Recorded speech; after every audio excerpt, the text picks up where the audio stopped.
vamos a trasladar al cielo. Bueno, unas cositas que de pronto podemos pensar acá, con Apocalipsis capítulo 4. Algunas cositas que podemos pensar aquí con Apocalipsis 4. Lo primero que, bueno, vamos a leer toda la sección. Esta es cortita, 11 versículos, y dice lo siguiente. Después de esto miré, y he aquí una puerta abierta en el cielo, y la primera voz que oí, como de trompeta, hablando conmigo, dijo, sube acá, y yo te mostraré las cosas que sucederán después de estas. Y al instante yo estaba en el espíritu, y he aquí un trono establecido en el cielo, y en el trono uno sentado. Y el aspecto del que estaba sentado era semejante a piedra de jaspe y de cornalina, y había alrededor del trono un arcoíris semejante en aspecto a la esmeralda.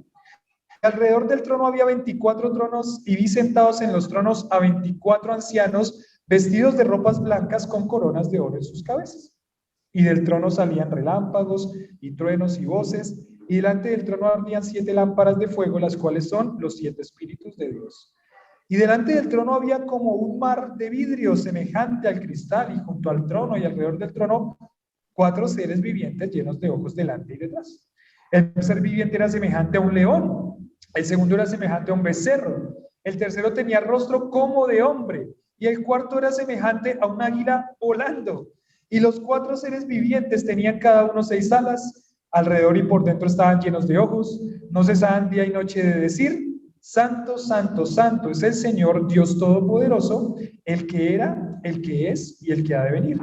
Y siempre que aquellos seres vivientes dan gloria y honra y acción de gracias al que está sentado en el trono, al que vive por los siglos de los siglos, los 24 ancianos se postran delante del que está sentado en el trono y adoran al que vive por los siglos de los siglos y echan sus coronas delante del trono diciendo, Señor, digno eres de recibir la gloria y la honra y el poder, porque tú creaste todas las cosas y por tu voluntad existen y fueron creadas. Nos transportamos al cielo. Ahora usted imagínese. Lo primero que dice aquí en la primera sección es la visión del trono de Dios. Uy, ¿alcanzan a ver? No alcanzan a ver, ¿no? ¿Sí? ¿Un poquito? A ver, intento esto.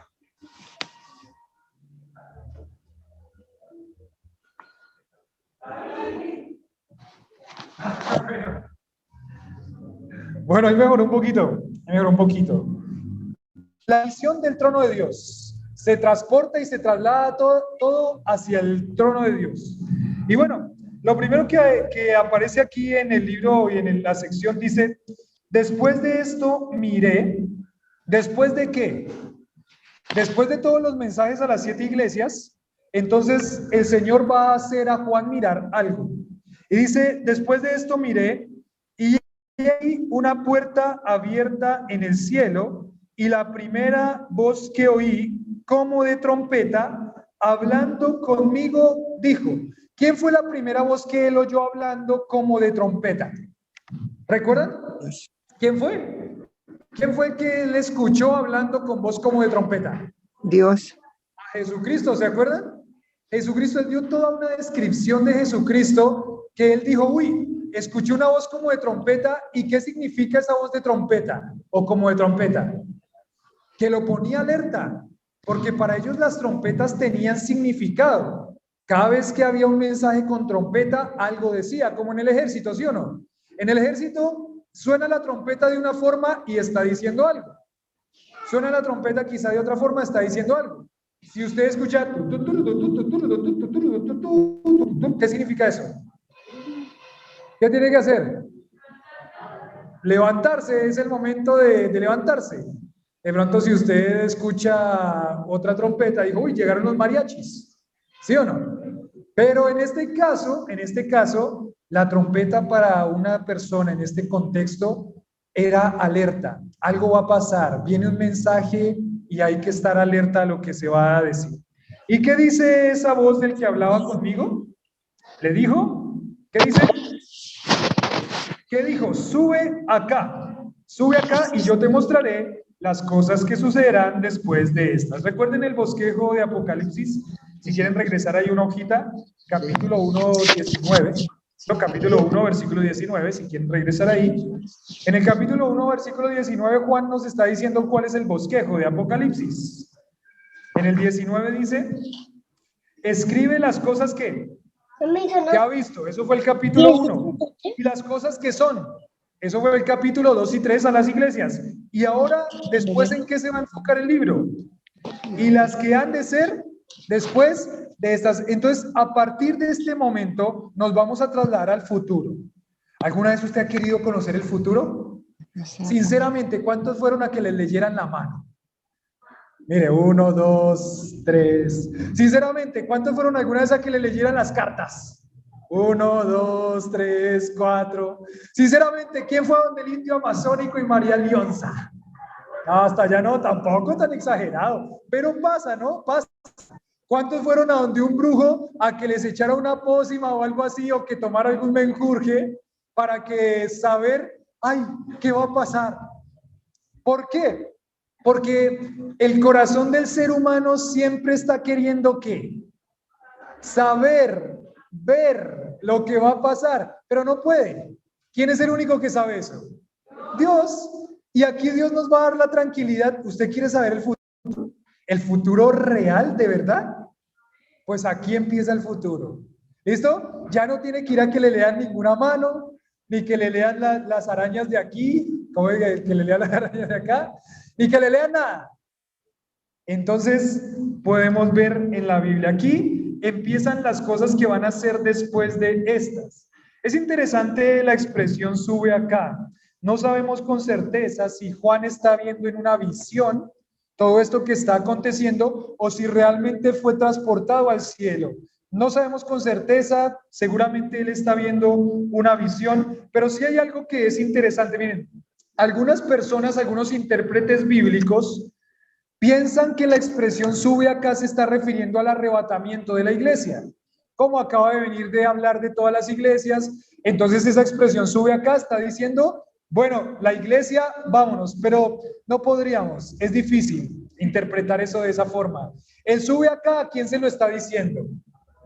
A Juan. No podríamos decir que Juan está representando a quiénes, a las iglesias. Si queremos ser consistentes con una interpretación literal, entonces decir que Juan representa a la iglesia y que la iglesia se está yendo porque Juan le está diciendo sube acá, sería algo, diría una expresión en Argentina, muy tirado de los pelos.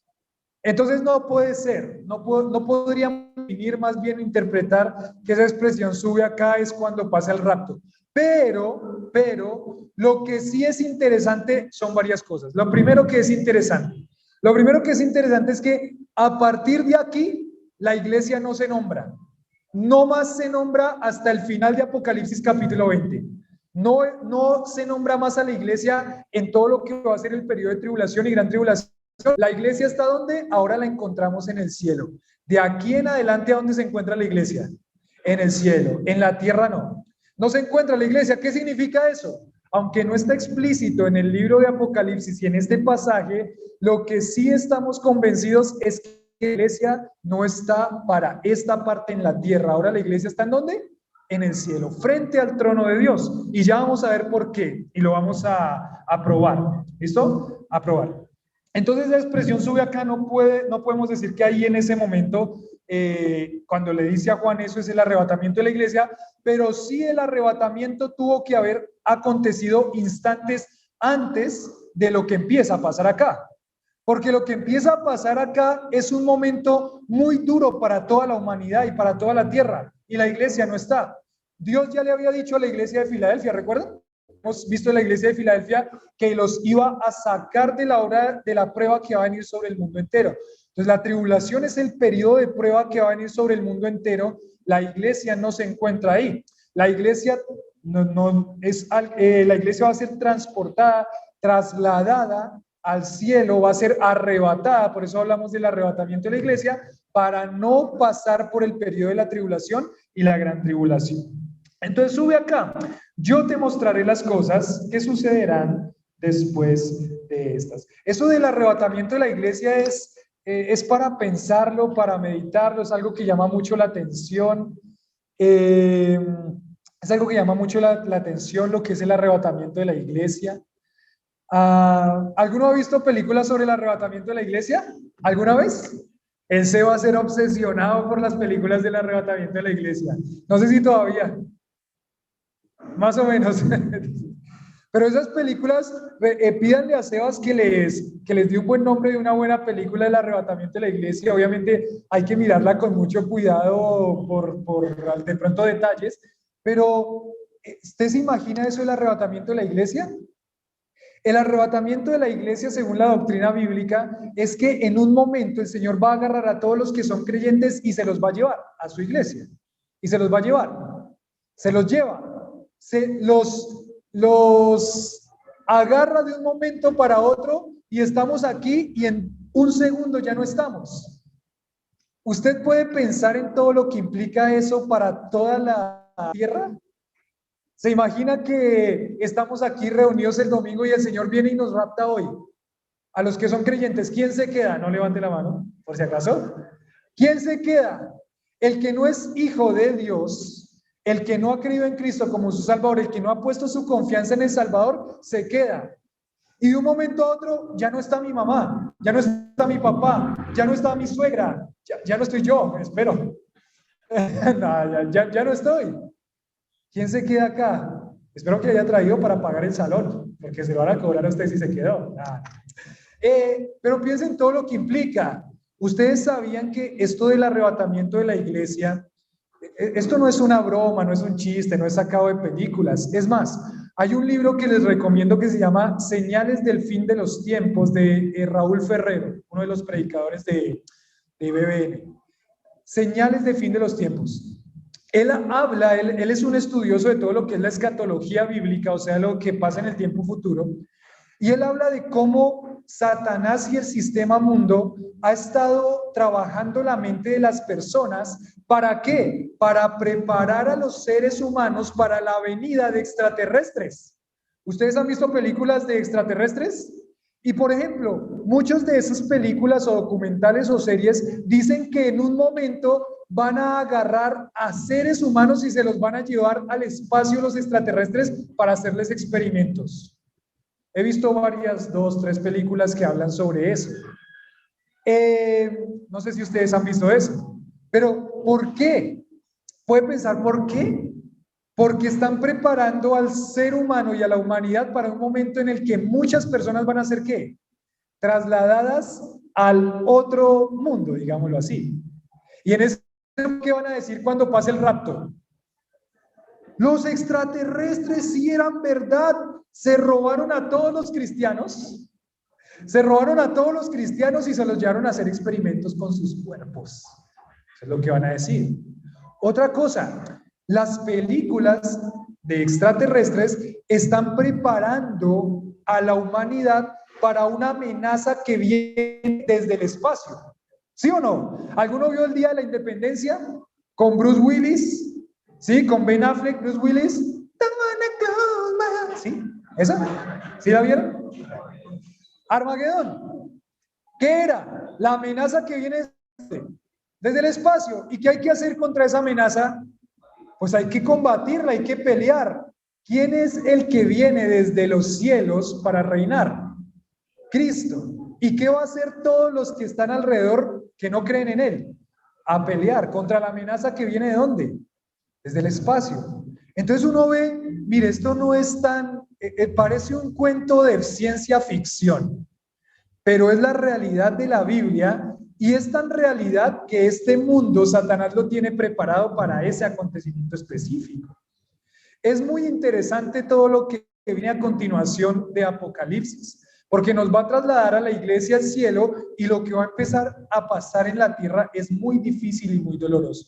Es el tiempo de la prueba que va a venir sobre el mundo entero. Un dato más, ahí para que lo tengan en cuenta con relación al arrebatamiento. No recuerdo qué aerolínea, o si fue una o si fue varias, que ellos no contrataban a pilotos cristianos. ¿Por qué no? Porque ellos habían escuchado que un día los cristianos el Señor se los iba a llevar. Y dicen, el piloto del avión manejando el avión, que venga ese momento y el piloto manejando el avión. habían caído. Y eso es muy interesante también, no me lo estoy inventando yo, es un dato real. La humanidad, Satanás la está preparando para el día en el que eso venga, para el día en el que eso venga. ¿Por qué? Porque el arrebatamiento de la iglesia no es un cuento chino, es algo real que va a pasar en algún momento. ¿Y que puede pasar cuándo? Hoy. No hay nada más que se tiene que cumplir. Lo que se va a cumplir y que va a venir en Apocalipsis es después del arrebatamiento. La única señal, y aquí de pronto es bueno aclararlo, la única señal que falta para que el Señor nos arrebate como iglesia es el rapto, no más. Ay, pero es que en la Biblia dice que habrán terremotos y rumores de... Eso es para después. Esto espérese después lo que va a pasar, pero eso es para después. En este momento no hay señales que estemos esperando para que eso acontezca. La única señal, ¿cuál es? El arrebatamiento de la iglesia. Cuando el arrebatamiento de la iglesia pase, empezará ese periodo que llamamos la tribulación y la gran tribulación. Buen momento para una pregunta. ¿Está usted seguro que si el Señor viniera hoy por su iglesia, usted es iglesia y seguiría con él? A ver, si no es seguro, lo invito a que ponga su confianza en Jesucristo como su Salvador. Que entienda que usted es pecador, como yo, y que vamos un día a rendir cuentas ante Dios. Y si no arreglamos esa situación de pecado, no solamente vamos a estar separados de Dios ahorita, sino por toda. Pero hoy Cristo le da la oportunidad de creer en Él como su Salvador. Ponga su confianza, crea en Él, confíe en la obra de salvación que hizo Cristo en la cruz por su vida. Ese arrebatamiento de la iglesia es una realidad. Y aquí la iglesia es trasladada al cielo y ya vamos a ver cómo es que es trasladada al cielo. Entonces, es interesante. Hoy no ha salido del versículo 1, pero es interesante. ¿Cuántas veces se mencionó a la iglesia en el capítulo 1, 2 y 3? ¿Cuántas veces se mencionó a la iglesia? No las tengo contadas, pero un montón. A la iglesia escribe al ángel de la iglesia en Petisa Fila. Listo, ahí están todas las iglesias de Asia Menor. El primer capítulo, hablándole a las iglesias locales. La carta está escrita a las iglesias. En los 3 primeros capítulos, la iglesia se menciona una cantidad de veces. Puede de pronto usted contarla ahí. Del capítulo 4 al capítulo 20, ¿sabe cuántas veces se menciona la palabra iglesia? 0. ¿Qué significa eso? La iglesia no está ahí, no está en la tierra. ¿En dónde está? En el cielo. La iglesia está en el cielo. ¿Y por qué la iglesia está en el cielo? Porque Dios va a guardar a su iglesia del periodo de prueba que viene sobre el mundo entero. Y ya vamos a ver. Y eso es un acto de la misericordia de Dios tremendo. Bueno, entonces, acá, y yo te mostraré las cosas que sucederán después de estas. ¿Quién quiere saber las cosas que sucederán después de estas? Uy, mire, ya estamos todos emocionados. Y bueno, aquí entonces, ¿qué va a pasar? Bueno. Versículos. Y al instante yo estaba ¿en qué? En el espíritu, y aquí un trono establecido en el cielo y en el trono uno sentado. Entonces ustedes pueden ver, anterior, Luis, por favor. Ustedes, prácticamente esta es la escena que se está mostrando ahí en el cielo, ¿listo? Esta es la escena que se está mostrando ahí en el cielo, los del Zoom las tienen por ahí en el Zoom. Entonces, esta es la escena que se está mostrando en el cielo. Estamos trasladados en el trono de Dios. Lo primero que vemos es, ¿en dónde está este trono? En el cielo. El cielo es el lugar en donde nosotros reconocemos que está Dios, que está la gloria de Dios. Aunque nosotros sabemos que Dios está ¿en dónde? En todo lado, más Dios está aquí en este momento. Pero cuando nosotros vemos bíblicamente, hay un lugar establecido donde está el trono de Dios, desde donde Dios gobierna, desde donde Dios está sentado, que Dios mismo también creó. Todas las cosas que existen fueron creadas por Dios en el momento de la creación. No hay nada que Dios haya creado fuera de ese periodo de la creación. Este trono de Dios que está establecido en el cielo también fue creado en ese momento.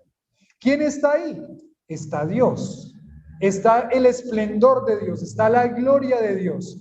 Hay muchas figuras en Apocalipsis que nos llevan a pensar en el tabernáculo. Ustedes recuerdan que el tabernáculo tenía dos lugares específicos, bueno, tres lugares específicamente. El lugar más grande que estaba rodeado por cortinas se llamaba ¿cómo?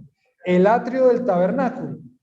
El lugar donde ya tenía, digamos que estaba tapado, estaba dividido en dos. ¿Cuáles eran esos dos lugares? El lugar santo y el lugar santísimo era donde estaba ¿qué? Donde estaba la Chequiná, que le llama la palabra. ¿Qué es la Chequiná? La gloria de Dios. ¿Recuerdan que ahí llegaba y se posaba la gloria de Dios? Y desde ahí Dios hablaba a su pueblo. Prácticamente lo que estamos hablando, hay un modelo que Moisés tomó del cielo, y eso lo vamos a ver más adelante. Este lugar que tenemos aquí es el lugar más santo sobre toda la tierra, sobre todo el universo, sobre todo el espacio, sobre todo lo creado. Ahí es donde está ¿quién? Dios y la gloria de Dios. La iglesia es trasladada ahí. Listo, está el trono de Dios. Ahí está. Dice, un trono establecido en el cielo. Juan es trasladado a ese lugar santísimo, al mismo trono de Dios, y le va a ser revelado lo que por ningún otro medio podría ser revelado. Dios se lo va a revelar. Entonces ahora el escenario cambia del cielo, de la tierra al cielo. ¿Y quiénes están ahí? ¿Quiénes están en este lugar según esta escena de Apocalipsis? Según ese dibujito, ¿ustedes a quién ven ahí? En primer lugar está el que está sentado en el trono, que ¿quién es? Ya vamos a determinarlo. En segundo lugar, ¿quiénes están ahí también? Hay una serie de figuras angelicales y de seres angelicales que nos llaman la atención, que ya los vamos a ver también. Y en tercer lugar, ¿quiénes están ahí? Los ancianos, muy bien, Juancho. Los ancianos están ahí. ¿Cuántos ancianos dice ahí? 24 ancianos. Entonces, vamos en primer lugar con el primer personaje que aparece ahí. En el trono hay uno que está sentado. ¿Y qué significa que en el trono hay uno que está sentado? Es Dios, pero ¿qué significa eso? Claro, Él es el que gobierna, ¿sí o no? ¿Quién está sentado en el trono? El que está sentado en el trono es aquel que es un rey y que está gobernando todo. Y eso también, recuerden que la carta de Apocalipsis fue escrita para iglesias que estaban, ¿qué? Sufriendo una persecución. Y esto vuelve a darle la tranquilidad a ellos, ¿no? ¿Quién es el soberano de los reyes de la tierra? Cristo es el soberano de los reyes de la tierra, ¿cierto? Capítulo 1. O sea que ¿quién gobierna todo? Dios. Dios está gobernando todo. Aquí Dios pone y quita reyes. Aquí Dios deja y quita presidentes. Aquí de pronto uno se angustia o se afana por uno o por el otro, o se alegra y no se alegra por el uno o por el otro, pero realmente, ¿quién es el que está gobernando todo? Y si nos damos cuenta, ¿quién está sentado en el trono? Dios está sentado en el trono. Y parecen estas expresiones que Dios está preocupado por la situación que está pasando en la tierra. Ay, ¿ahora qué voy a hacer? No, y ahora mire lo que hicimos, ¿no? Tengo una tía, ya les he contado de mi tía, pero mi tía un día estábamos ahí en la finca de mi tía jugando un juego, íbamos a jugar, íbamos a empezar a jugar y dice mi tía, ay no, pues llamemos a Dios para que esté aquí con nosotros, para que juegue un ratico con nosotros. De pronto, con todas esas preocupaciones, le podemos quitar un poquito a Dios la preocupación de todo lo que pasa en esta tierra aquí jugando con nosotros. Gracias por la expresión, mi hermana Consuelo. Pero, ¿qué clase de Dios piensa ella que es Dios? ¿En qué concepto tiene a Dios? ¿Dios está preocupado? ¿Dios se le salieron las cosas de control? Dios está aquí, ay no, ¿y ahora qué van a hacer ellos, pobrecitos? Dios está ¿en dónde? Sentado en el trono, gobernando todo. O sea que tiene que estar tranquilo, hermano, y tiene que estar tranquila, iglesia, porque quien gobierna todo, ¿quién es? Y un día nosotros vamos a estar trasladados a la presencia y al trono de Dios. ¿Da eso tranquilidad? A mí ya me quito un peso encima. Ya me quitó un peso de encima. Lo que pueda pasar aquí en la tierra realmente no se le sale a Dios de las manos. No se le sale a Dios de las manos.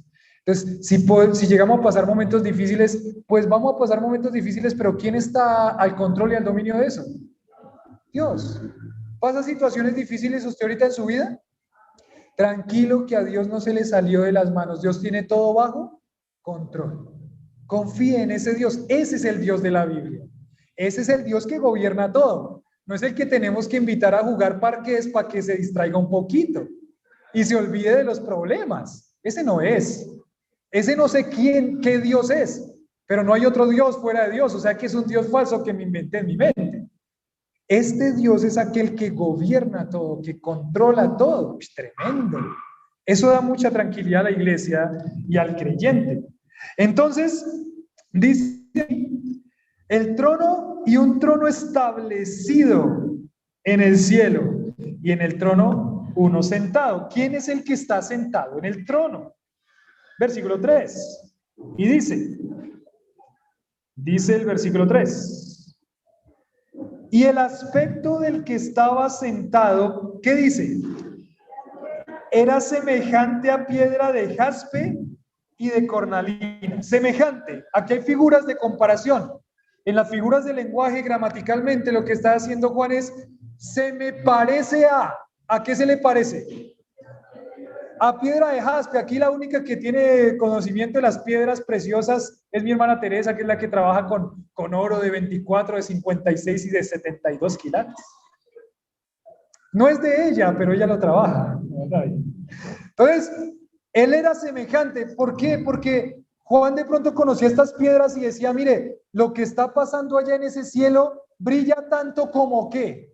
Como una piedra de jaspe. ¿Cómo qué más? Cornalina. Dice, y había alrededor del trono que había un arco iris semejante, otra vez, semejante en aspecto ¿a qué? ¿Ha visto alguna vez una esmeralda? ¿No? ¿Nunca ha visto una esmeralda? Y se me olvidó poner una esmeralda ahí. Pero prácticamente es el aro que está en la mitad. ¿De qué color es? Ese es color es la esmeralda, ¿sí? A ese color es la esmeralda. Entonces, él está viendo muchos colores, mucha luz, mucha brillantez. Es como cuando de pronto, no sé si usted está agua, río, mar, el sol le da directamente a esa agua y ¿qué pasa con sus ojos? Uno tiene que taparse. O un atardecer muy bonito, en el que está todo despejado y el sol está pegando de frente, es esplendor, con muchos colores que él puede comparar con jaspe, con cornalina, con esmeralda, ese arco iris. Y dice, y esmeralda, ahí está. ¿Quién es el que está ahí? Y es muy interesante, ¿por qué? Porque Juan ya había descrito a Jesús. ¿Y cómo lo había descrito en el capítulo 1? ¿Recuerdan? Sus ojos como llama de fuego, sus pies como bronce bruñido, de su boca sale una espada aguda. Él tiene el cabello ¿cómo? ¿Cómo está vestido él? Con una túnica larga, que es la túnica de la realeza. Está ceñido sus lomos con un cinto. Pero él sabe que es Jesús o no. Él sabe que es Jesús. No es el Jesús que él vio ascender al cielo porque ahora está en su estado glorificado, pero él sabe que es Jesús. Pero aquí no nos describe a alguien físicamente, ¿no? Nos está describiendo una brillantez, una majestad. ¿Quién es el que está sentado en el trono? Dios el Padre está sentado en el trono. Porque ustedes recuerdan que Esteban vio cuando lo estaban matando a uno que es el Hijo del Hombre que está sentado ¿a dónde? A la diestra del trono de Dios. Y el Salmo capítulo 2 dice que él va a estar sentado a la diestra del trono de Dios hasta que Dios ponga a sus enemigos por estrado de sus pies. O sea que ¿quién está sentado en el trono? Dios el Padre está sentado en el trono y Juan está recibiendo este mensaje del que tiene la voz como de trompeta. O sea, ¿de quién? De Cristo, del Hijo. El Padre está sentado en el trono, el Hijo está transmitiendo el mensaje. En este caso es el Padre. Y tiene mucho sentido porque recuerdan, a Dios nadie le vio jamás. Dios es espíritu. Entonces aquí por eso es que Juan no puede escribir algo físico como lo escribió con Jesús, porque Jesús sí tiene su cuerpo glorificado, de carne y hueso glorificado, pero a Dios Padre no. ¿Por qué? Porque Él es espíritu. ¿Qué puede describir Juan? describe colores, describe la brillantez, pero ahí está, está establecido en el trono de Dios. Dios el Padre está aquí sentado. Y el segundo personaje que nos dice, versículo 4, o los segundos personajes, ¿qué dice? Versículo 4. Y alrededor del trono habían, ¿qué? ¿Cuántos? 24 tronos, y vi sentados en los tronos, ¿a cuántos? 24 ancianos vestidos de ropas blancas con coronas de oro en sus cabezas. 24 ancianos. ¿Listo? 24 ancianos. Vamos a ir al capítulo 5, versículo 8 rápidamente. Capítulo 5, versículo 8. Capítulo 5, versículo 8. Ahí al ladito, ¿no? ¿Está en la misma hoja? ¿No tiene la misma hoja? Miren ¿qué dice? Ese es el pasaje de dentro de 15 días. Y cuando tomado el libro, ese es Jesús, y ahí vamos a ver la siguiente escena. Pero dice, los 4 seres vivientes, ¿y quiénes? Los 24 ancianos se postraron delante del Cordero. ¿Todos tenían qué? Arpas y copas de oro llenas de incienso, que son las oraciones de los... Miren, estos 24 ancianos, son 24 ancianos literalmente, no son alegóricos, que están representando a alguien. En primer lugar, nos llama la atención, son las oraciones de los... El incensario son las oraciones de los santos. Entonces aquí empiezan los santos. ¿Quiénes son los santos? Los santos son los que han creído en Cristo Jesús como su Salvador. Ante Dios toman una posición. ¿La posición es cuál? Santos. No es que nos vamos a empezar a llamar santos, ¿no? Ay, San Marlon, San Isidro. Ah, San Isidro sí existe. San Julián, San Óscar, San Luis también existe. ¿San qué? Santa Teresita. Ay, qué lindo. Pero como Dios llama a los que han sido santificados por Cristo Jesús, que Él ha quitado sus pecados y borrado sus pecados, Dios los llama como santos. Y estos 24 ancianos empiezan a decirnos que están representando a los santos. O sea que estos 24 ancianos, ¿a quién representan? Representa todo el pueblo de Dios que ha sido redimido por Cristo por todas las generaciones, en el Antiguo Testamento, en el Nuevo Testamento. Esos que han sido redimidos por la sangre de Cristo. Y usted dice, ay, pero es que en el Antiguo Testamento, ¿cómo se salvaba la gente? ¿Cómo llegaba la gente a la salvación? No, pues en el Antiguo Testamento estaba la ley, entonces lo que tenían que hacer ellos era cumplir todas las cosas. No se puede porque nadie podía cumplir, entonces nadie podía llegar a la salvación. La salvación siempre fue a través de ¿quién? De Cristo. ¿Qué era lo que esperaban las personas en el Antiguo Testamento? El Salvador. O sea que ellos tenían que poner su confianza ¿en quién? En el Salvador que iba a venir.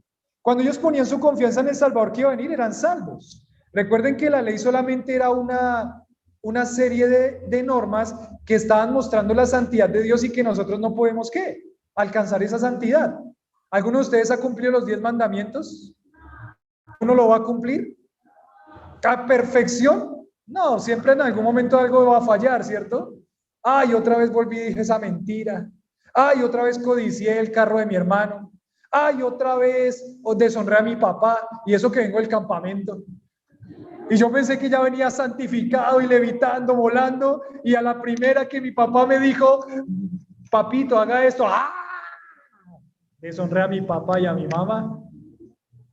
Ay, yo también quería, yo pensé que iba a guardar ahora sí todos los días de reposo para Dios y fallé otro. ¿Va a poder guardar los mandamientos? O sea, completamente no. Entonces, la salvación era a través de poner su confianza en el Salvador que iba a venir.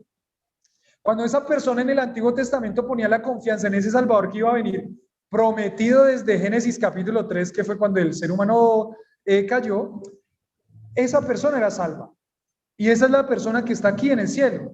Y ahora en esta época de la iglesia, después de Cristo, nosotros ponemos nuestra confianza como Salvador en el que ya vino. Y esos son los que están en el cielo. ¿Cuántos son esos? ¿Cuántos son esas personas que han sido redimidas, que están siendo representadas por 24 ancianos? ¿Cuántas son? Vamos a ver. Dice versículo 9. Y cantaban un nuevo cántico del capítulo 5, ¿no? Y cantaban un nuevo cántico diciendo, ¿qué decían? Digno eres de tomar el libro, de abrir sus sellos, porque tú fuiste inmolado y con tu sangre nos has redimido para Dios de todo linaje, lengua y pueblo. Aquí entonces están personas redimidas de todo linaje, lengua, pueblo y nación. Y dice el versículo 10, y nos has hecho reyes y sacerdotes para nuestro Dios y reinaremos sobre la tierra. Y dice, mire lo que dice Juan. Y mire, ¿y qué dice? Y oí la voz de muchos ángeles alrededor del trono y de los seres vivientes y de los ancianos. ¿Y cuánto era su número? Y su número era millones de millones. Estos 24 ancianos están representando a los millones de personas que han creído en Cristo como su Salvador. Tremendo, ¿no? ¿Cuántos salvos hay o cuántas personas Cristo ha salvado? Millones de millones. ¿La salvación es de quién? Del Señor. ¿Recuerdan la canción? Salvación es del Señor. La salvación siempre fue del Señor. Y eso nos llena de alegría, ¿no? Porque estamos trasladados en el cielo y pensamos cuántos van a ser salvos con tanta dureza que hay en el corazón. Le he dicho tantas veces a mi tía, le he dicho tantas veces a mi hijo, le he dicho tantas veces a mi nuera, le he dicho tantas veces a mis compañeros de trabajo, les he dicho tantas veces y no quieren ¿qué? Creer. Y si siguen así, se van a ir a una condenación sin el Señor. El Señor quiere salvarlos. Pero son muchos los que se pierden. Sí. Pero también hay ¿qué? Millones de personas que han sido salvas y que van a ser salvas. Dios siempre salva.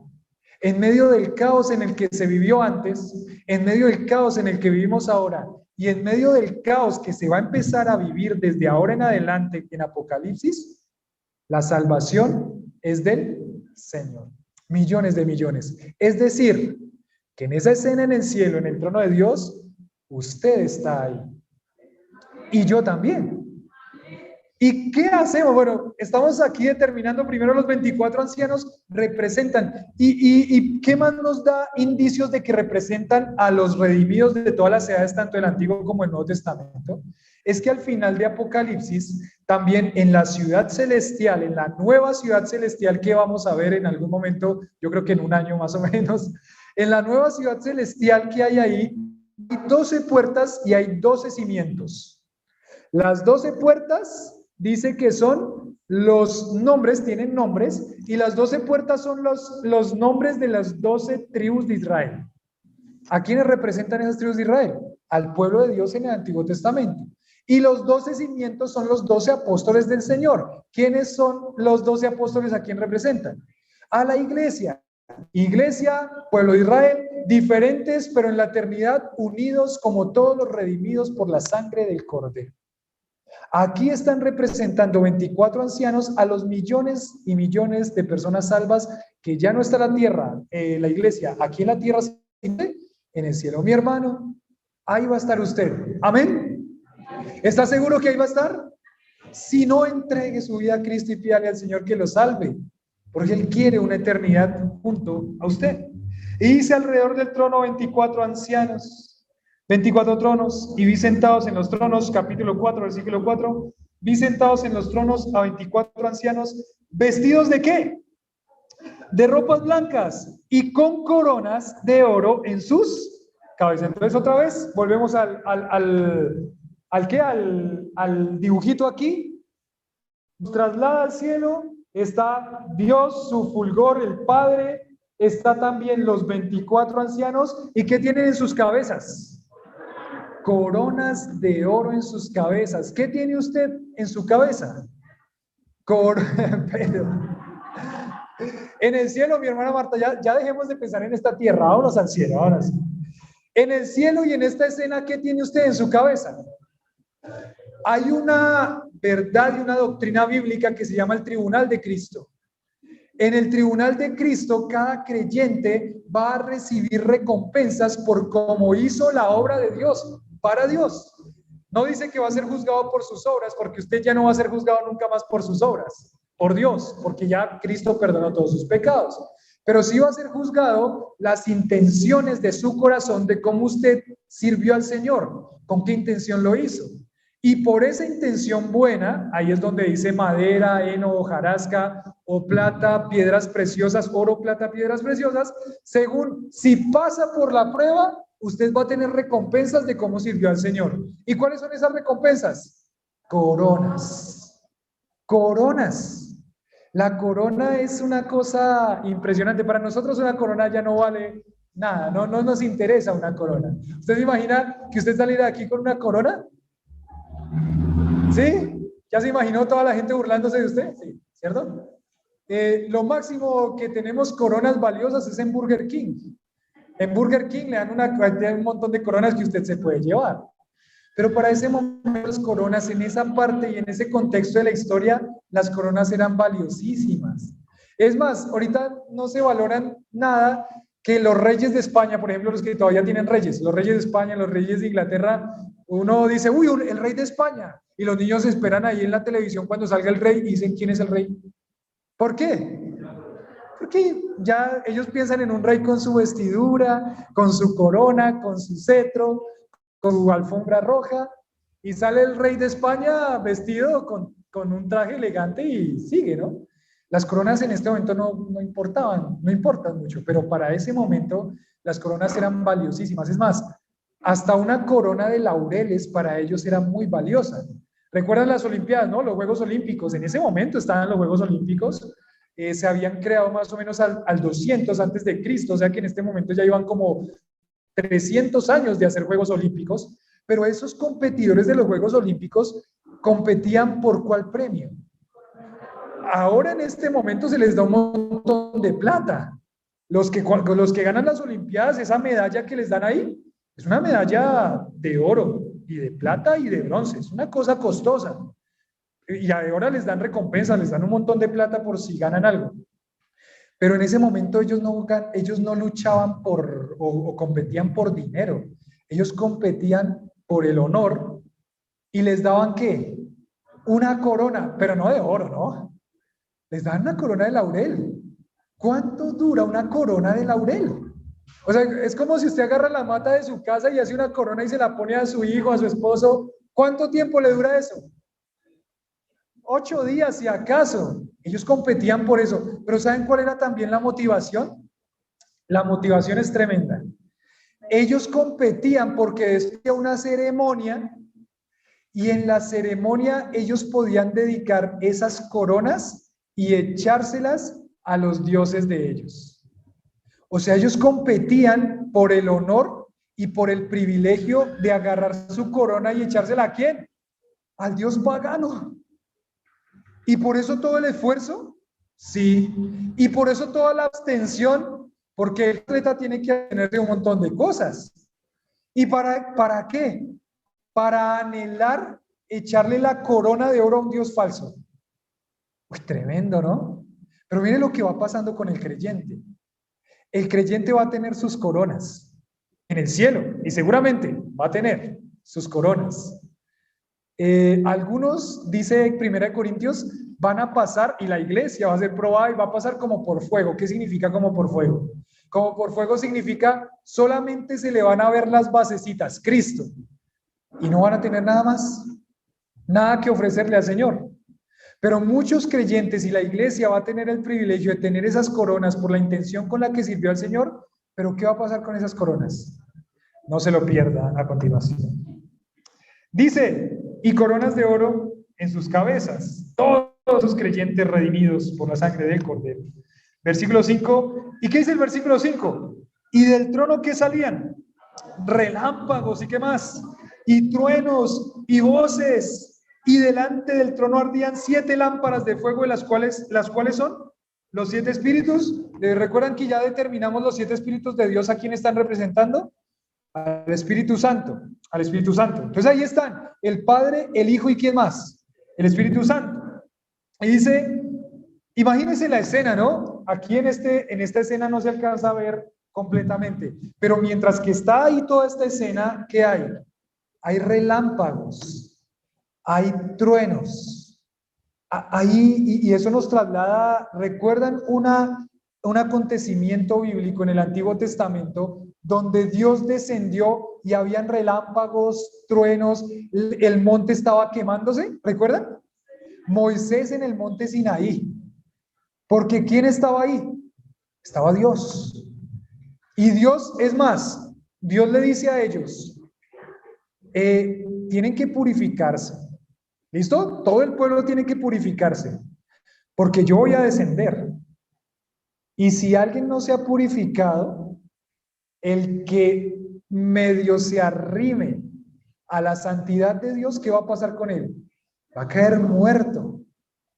Eso es el trono de Dios, la santidad de Dios, el poder de Dios. Ahí está Juan trasladado, ahí está la iglesia trasladada. Y dice, las cuales son los 7 espíritus de Dios. Ahora vamos con la siguiente parte, por favor, Luis. En primer lugar, entonces, la adoración al Cordero. Siguiente. La visión del trono de Dios. Perdón, ahí está.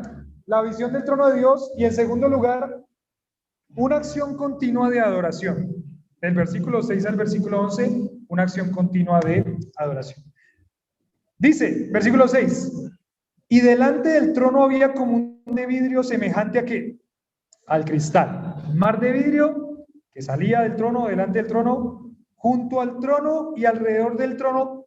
Ahora tenemos a los tercer grupo de personajes que aparecen acá. 4 seres vivientes llenos de ojos delante y detrás. Ahora, figura de lenguaje. Aquí dice, ¿cómo llenos de ojos por delante y detrás? ¿Dice cómo? No dice cómo, no dice cómo. Seguimos. Dice, 7. El primer ser viviente era semejante a ¿qué? El segundo, becerro. El tercero, ¿cómo? Ese sí. Tenía rostro como de hombre. Puede ser un ser humano, pero él dice cómo, es lo que él está intentando definir. Y el cuarto que dice, semejante a águila volando. Podríamos quedarnos aquí tratando de averiguar cómo son, pero la verdad es que no sabemos. No sabemos, no podemos definirlo. No hay nada en este mundo y en esta tierra que se parezca a algo así. Por eso es que Juan dice, ¿cómo? Como león, como rostro de hombre, como becerro, porque él nunca ha visto algo semejante. ¿Quieren saber qué son? Espere que llegue allá al trono de Dios y se va a dar cuenta qué son. Pero no sabemos con certeza, no sabemos realmente qué son, pero son 4 seres vivientes que están delante del trono. Ya había pasado esto en algún momento de la historia bíblica y vamos a ir allá por un momento. ¿Listo? Los seres vivientes. Vamos a ir de Ezequiel. ¿Listo? Vayan sus Biblias, por favor, al libro de Ezequiel, capítulo 1, versículo 5. Ezequiel queda antes de Daniel, después de Lamentaciones, Jeremías, Lamentaciones, Ezequiel.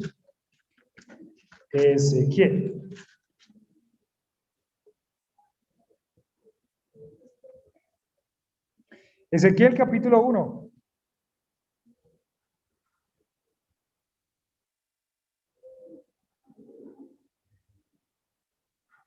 ¿Listo?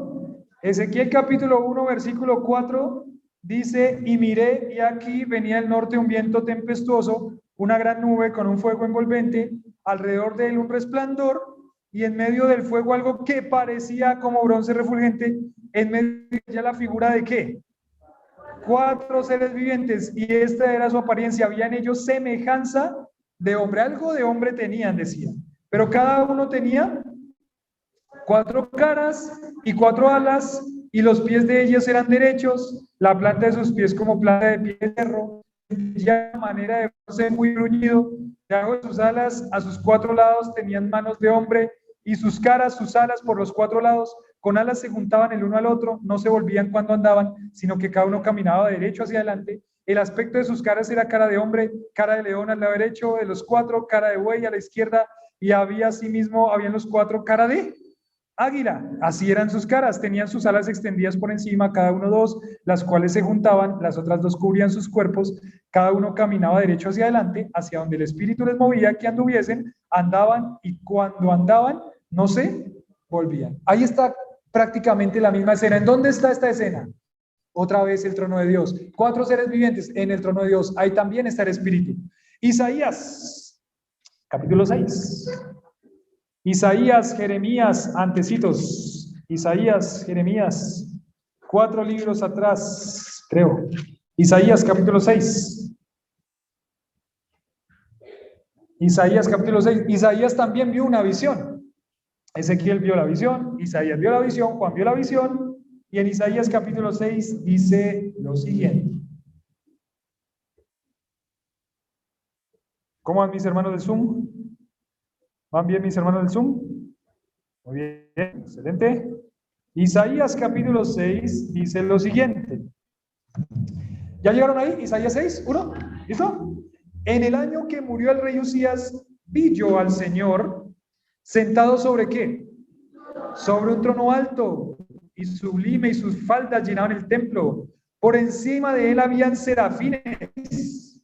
Cada uno tenía 6 alas, con 2 cubrían sus rostros, con 2 cubrían sus pies, con 2 volaban. El uno al otro daban voces diciendo, ¿qué decían?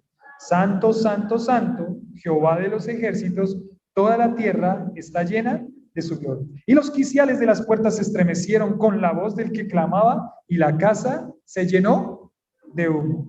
Y bueno, ahí Isaías dice, ay de mí que soy muerto. Pero es la misma escena. El trono de Dios, la gloria de Dios, los seres vivientes, ahí están. Y ahora en este caso, pues en ese momento no estaban, pero en este caso sí. ¿Quiénes están ahí? Los 24 ancianos, los redimidos por toda la sangre del Cordero a través de las edades. Seguimos en Apocalipsis, ya vamos a ir acabando. Dice, el primer ser viviente era semejante, y nos dice la semejanza, versículo 8, y los 4 seres vivientes tenían cada uno 6 alas, alrededor y por dentro estaban llenos de ojos, y no cesaban. ¿De qué? No cesaban ¿cuándo? Día y noche de decir, santo, santo, santo, es el Señor Dios Todopoderoso, el que era, el que es y que ha. ¿Qué están haciendo estos 4 seres vivientes? Están alabando al Señor, adorando al Señor, alabando con su boca. Una acción continua ¿de qué? De adoración, de alabanza al Señor. Le dicen, santo, santo, santo. Ya lo había dicho ¿en dónde? En Isaías también estaban diciéndole ¿qué? Santo, santo, santo. Toda la tierra está llena de su gloria, dicen los 4 seres vivientes. Santo, santo, santo. A mí me parece interesante la expresión día y noche. ¿Por qué? Porque, ¿qué significa? Que en el cielo hay día y noche. Seguramente lo que Juan está tratando de decir es que todo el tiempo, sin parar, constantemente. Ya vamos a ver al final de Apocalipsis que no existe la noche. No existe la noche en el cielo. Todo el tiempo va a ser luz, porque ahí está quién es luz. Ahí está Dios, quién es luz. Pero entonces Juan dice, todo el tiempo estos seres vivientes que están haciendo, adorando al Señor, porque Él es ¿qué? Él es digno, porque Él es santo de recibir toda la adoración. De esos 4 seres vivientes, ¿de quién más? Versículo, todo por eso el que era, el que es, el que ha de venir. Versículo 9, y siempre que aquellos seres vivientes dan gloria y honra y acción de gracias al que está sentado en el trono, al que vive por los siglos de los siglos, ¿qué dice el 10? Los 24 ancianos se postran delante del que está sentado en el trono y adoran al que vive por los siglos de los siglos y echan sus coronas delante del trono diciendo, ¿qué hacen los 24 ancianos? Lo mismo, cada vez que ellos adoran, los 24 ancianos ¿qué hacen? Se postran y adoran al que vive por los siglos. ¿Quién está representando a los 24 ancianos? a los redimidos. O sea que ¿quién está ahí también dando gloria a Dios? Yo estoy ahí dando gloria a Dios. Tremenda esa adoración celestial.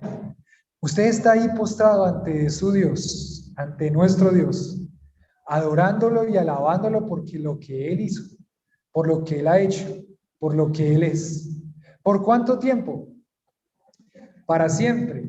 Ahora piense usted en esto que me hacía pensar el pastor Matías. O sea que cada vez que estos cuatro seres vivientes dicen santo, santo, santo es el Señor Dios Todopoderoso, los 24 ancianos se postran y todos los millones de redimidos también se postran. Sería como algo difícil pensar que eso va a ser el creyente por toda la eternidad, ¿no? ¿Usted se imagina por toda la eternidad? Cantan y usted se muestra. Se levanta, cantan y se muestra. Se levanta, cantan y se muestra otra vez.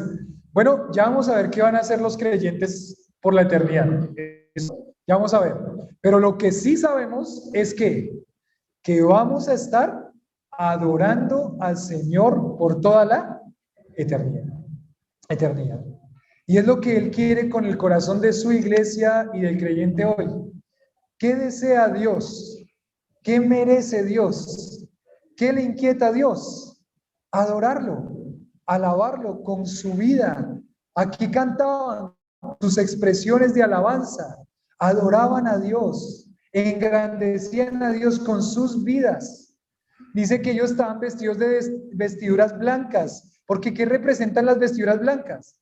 Las vestiduras blancas representan la pureza que Cristo dio a nuestra vida al perdonar nuestros pecados. Hermano, de la adoración celestial, iglesia, la adoración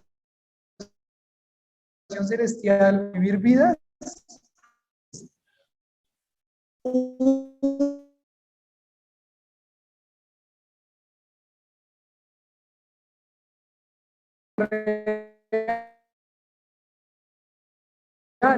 en medio de todo lo irreal. Adoren a Dios. ¿Viva para quién? Viva para Dios. Dígale no a su pecado y viva para Dios. Usted dice, bueno, ya, me salvé, ya voy a adorar a Dios por toda la eternidad, entonces ¿qué me preocupo acá? No, esta no debe ser la actitud del creyente debe ser, Señor, tú me salvaste, me vas a trasladar a la eternidad, al cielo, ante tu trono, me vas a dar coronas, me vas a llevar contigo por toda la eternidad, sin sufrimiento. Ayúdame, Señor, en esta tierra a adorarte como eres digno, alabarte como es digno, no solamente pensando en mí, sino en ti, en lo que tú mereces y también en cómo llevar a más personas que van a ver mi vida de santidad en adoración a ti y esas personas me van a ver a mí y van a querer también tener ese Dios. Porque ¿qué hago yo? Yo vivo una vida ahí a medias, como la iglesia de la Odisea, a medias. Te vomitaré de mi boca y eso no es luz para nadie. El Señor quiere una vida de un cristianismo real, en los muchachos del campamento de adolescentes.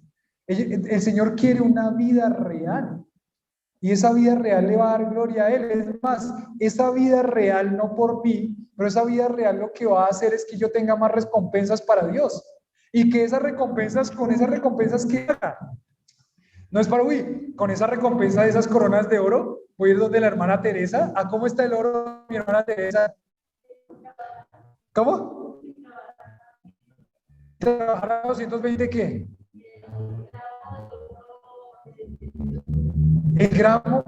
El gramo de oro de 24 kilos está a 240,000 pesos. Entonces, la corona va a pesar más o menos, digamos que pese 1 kilo. Si 1 gramo, 200, entonces póngale 3 ceros al 240,000. No sé, ¿esos son 200 millones? O no sé, ¿cuánto sería? Y si el Señor me da unas 3 o 4 coronas, imagínense, eso serían 500 millones. No piense en eso, porque en el cielo no va a haber eso. Usted no va a ir donde la hermana Teresa a cambiarle el oro. Ese oro no es para usted. ¿Ese oro para quién es? Mire lo que dice el versículo 11, Señor. Digno eres, dicen los 24 ancianos, o sea, todos nosotros los redimidos. Digno eres de recibir la gloria y la honra y el poder, porque tú creaste todas las cosas y por tu voluntad existe y fueron hechas. Perdón, el versículo 10. Y 24 ancianos se postraron delante del que está sentado en el trono y adoran al que vive por los siglos de los siglos. ¿Y echan qué? Sus coronas delante del trono diciendo, Señor, digno eres de recibir la gloria, la honra, el poder, porque tú creaste todas las cosas y por tu voluntad existe. Y fueron. ¿Qué hizo Dios por usted? Póngase a pensar, tiene que meditarlo bien y espero que esto sea la meditación de toda la semana. ¿Qué hizo Dios por usted? Y cuando lo medite bien, ahora, aparte de lo que Dios hizo por usted con la salvación, aparte de la eternidad que le da allá para con Él, aparte de eso, por su servicio a Dios, con buena intención, para la gloria de Dios, Dios le va a dar ¿qué? Algo para que usted pueda también seguirlo adorando, echándolo a sus pies, que son esas coronas. O sea, que Dios da todo. Ni siquiera son por mis mismos méritos. ¿Son por los méritos de quién? De Cristo. ¿Quién lo necesita para servir? Dios, el Espíritu Santo. ¿Quién le da la oportunidad y el privilegio de tener cosas para servir a Dios? Ustedes ven, ahorita hablando de todas las cosas, del servicio a Dios, de cuando yo echo el alcohol allá en la puerta, ¿para quién lo hace? Para Dios. Cuando usted pone su ofrenda acá, ¿para quién lo hace? Ve cómo todo es una adoración al Señor. Cuando usted enseña la palabra acá, ¿para quién lo hace? Cuando toca una guitarra o canta con su voz acá, ¿para quién lo hace? Y espero que sea para Dios, porque Dios lo capacitó y le da las cosas para que usted pueda con eso adorar a Dios, alabar a Dios, glorificar a Dios. Y en el futuro, ¿usted se imagina esa escena? Todo ese sacrificio, Señor, me abstengo en esta tierra de esa vida de pecado. Estoy luchando con mis sentimientos, estoy luchando con mi ira, estoy luchando no sé, con algo inmoral, estoy luchando con la bebida, estoy luchando con el cigarrillo, y usted lucha y se fortalece y lo hace cada día para ganar esa batalla, su pecado. Y dice Dios, eso va a tener su recompensa. Una vida que glorifica a Dios va a tener su recompensa. Y usted no le va a tirar esas coronas a un Dios pagano, como lo hacían los de las Olimpiadas. Va a agarrar esa corona, y ¿qué va a hacer con esa corona? Se la va a ofrecer en adoración ¿a quién? A Dios, el que dio toda su vida por usted, el que lo salvó y lo rescató de una eternidad en el infierno. ¡Qué privilegio! Una adoración continua, una acción continua de adoración a Dios. Qué lindo poder ver eso como iglesia. ¿Para qué estamos, iglesia? Para adorar a Dios. ¿Para qué estamos, iglesia? Para glorificar a Dios. Vivamos de tal forma que haya una iglesia que se presenta en adoración a Dios. Yo quiero ese día, ¿no? ¿No lo empieza a anhelar? ¿Cuántos quieren irse con el Señor al cielo? Decía un predicador, no sean mentirosos que algunos se quieren quedar aquí en la tierra, ¿no? No, queremos irnos con el Señor al cielo. Anhelamos ese día en el que estemos en la eternidad, en la presencia de Él. Trate y pídale al Señor que le ayude a quitar sus ojos de esta tierra, porque lo que esta tierra le ofrece no es comparado con lo que le ofrece el Señor en la eternidad. ¿Por qué está luchando y viviendo el día de hoy? ¿Por un carro? No está mal que lo tenga. Hoy ustedes me vieron llegar una camioneta, ¿no? Una camioneta grandota. Y algunos abrieron los ojos y dijeron, pastor. Yo vivo de carros prestados, la verdad. Me los prestan todos, gracias a Dios. ¿Por qué quiere luchar? ¿Por las cosas que se quedan acá? No estoy diciendo que no tienen que trabajar y hacer lo que tienen que hacer, pero si su vida se enfoca en las cosas de esta tierra, ¿qué le va a presentar a Dios cuando llegue al cielo? ¿Qué le va a presentar? Le va a decir, Señor, gracias por salvarme, pero no hice nada para ti, nada. Me quedé solamente como por fuego, las bases que es Cristo, porque creí en ti como Salvador, pero enfoqué mi vida en todo lo que era vano y material. ¿Dónde está la inversión hacia sus hijos? ¿Dónde está la inversión hacia su esposa? ¿Dónde está la inversión en servir al Señor?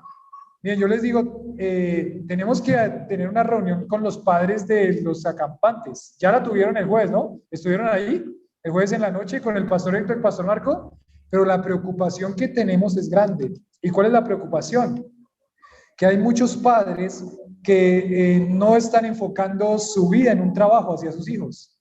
Y por eso están viniendo todas las situaciones que están viviendo los muchachos. No me refiero a los de Soacha, me refiero a todos. Esos muchachos, 114 jóvenes que están ahí. Y esta semana se van otros para el campamento de jóvenes, Nico va. Y esta semana se van otros para el campamento de jóvenes que seguramente están viendo lo mismo. Un padre y una madre que están quizás ausentes.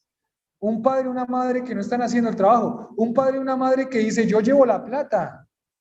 Pero ¿dónde está el trabajo en el corazón de los muchachos? ¿Dónde está un compartir con los chicos? ¿Dónde está eso? Y yo doy gracias a Dios por esos padres que se esfuerzan, que en medio de todo lo que tienen que hacer para conseguir el sustento, sacan tiempo para sus hijos, sacan tiempo para el Señor, sacan tiempo para su esposa, sacan tiempo para lo que tienen que hacer y su responsabilidad con el Señor. Pero hay que trabajar en eso, porque cuando llegue ante el Señor, ¿qué le va a ofrecer? ¿Qué le va a ofrecer? Usted va a decir, bueno, Señor, gracias por salvarme, y ya. Sería, no sé si va a haber tristeza en ese momento, pero usted pensar que aquel que dio todo por usted, usted no hizo nada por él, eso es algo que tiene que meditarse grandemente. Hay que tomar decisiones. Para ir al Señor, tómelas. Tome las decisiones. Porque seguramente muchas de las cosas que usted hace hoy, Dios no le va a pedir cuentas. Pero por cómo invirtió en lo espiritual y en lo eternal, de eso sí le va a pedir cuentas. Le va a pedir cuentas de la intención de su corazón. No solamente si lo hizo, sino de la intención del corazón que tenía para adorarlo a él. Bueno, iglesia, ahí estamos en la eternidad. De aquí en adelante no nos bajamos de la eternidad. Vamos a la eternidad de aquí hasta que se acabe Apocalipsis. Entonces ponga sus ojos en ¿quién? En Cristo. Trasládese a la eternidad mientras hace sus cositas acá. Lo que Dios le permite hacer, enfóquese en lo eterno. No se quede mirando y aquí arraigado a las cosas de esta tierra. Enfóquese en lo eterno mientras va haciendo lo que Dios le ha pedido que haga. Señor, te damos gracias por este tiempo lindo, hermoso que nos regalas. Gracias porque tú has sido bueno con nosotros en salvarnos, Señor. Estamos agradecidos. No tenemos palabras para agradecer, pero sí, Señor, tenemos una vida la cual puede ser utilizada para vivir para ti y agradecerte lo mucho que hiciste por nosotros. Señor, ayúdanos y quita de nosotros, desarraiga de nosotros esa mediocridad espiritual, esa apatía espiritual. Quita, Señor, de nosotros esa vida doble, quizá hipócrita. Quita de nosotros, Señor, esa vida sin fervor hacia ti. Perdónanos, Señor, perdónanos porque hemos sido negligentes en muchas formas, hemos sido negligentes en muchas cosas, en muchas áreas de nuestra vida. Perdónanos, Señor, ayúdanos. Ayúdanos porque nosotros queremos, más allá del fruto que va a dar para nuestra familia, matrimonio, iglesia, en esta tierra, realmente vivimos para agradarte y glorificarte a ti. Y si ese es el objetivo y el pensamiento, lo demás va a ser una bendición, lo demás va a dar fruto. Pero si no hay una motivación de un propósito real, de querer glorificarte a ti con nuestra vida, porque tú eres digno, entonces todas las otras cosas son vanas. Entonces todas las otras cosas no tienen sentido. Las otras cosas, Señor, son desperdicio, porque todo lo que tú nos diste es para glorificarte a ti. Todo lo que tenemos es para glorificarte a ti. Pero si esas cosas nos quitan el privilegio y la oportunidad de servirte, no estamos haciendo nada para ti, Señor. Hoy de pronto es un sacudón, hoy de pronto es una invitación, hoy de pronto es un momento en el que hay que arrepentirse y tomar decisiones. Porque no queremos, Señor, llegar al cielo con las manos vacías, a adorarte, sí, pero no poder entregarte nada. Gracias, Padre, porque nos has salvado y estamos agradecidos con eso. Tu misericordia es tan grande, ese arco iris ahí en el trono de Dios, que nos recuerda, Señor, cuando tú, Señor, pusiste ese arco iris de misericordia y dijiste, nunca más con agua destruiré la tierra. Señor, ese arco iris de esa misericordia tuya también está ahí en el cielo, mostrando que a pesar de que nosotros éramos pecadores, tú nos diste salvación. Ayúdanos a vivir conforme a esa verdad. Gracias, Padre, te damos en nombre de Jesús. Amén.